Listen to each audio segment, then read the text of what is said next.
ချင်းချင်းဖွားဖွားလေးဆိုရင်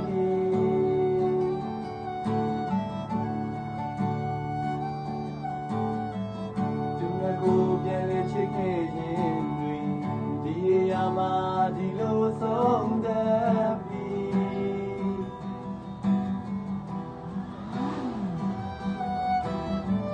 တရားရင်းနဲ့ပြည့်လူသူတွေအေးသူကိုများဘဝကသာစီဒီ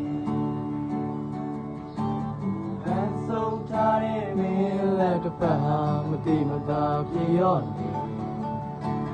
ကြောခိုင်ထားပြီးတဲ့လမ်းမှာပန်းတွေရွှေတော့မလေချစ်တော်ရေဝေးမှာပျော်တော့လေ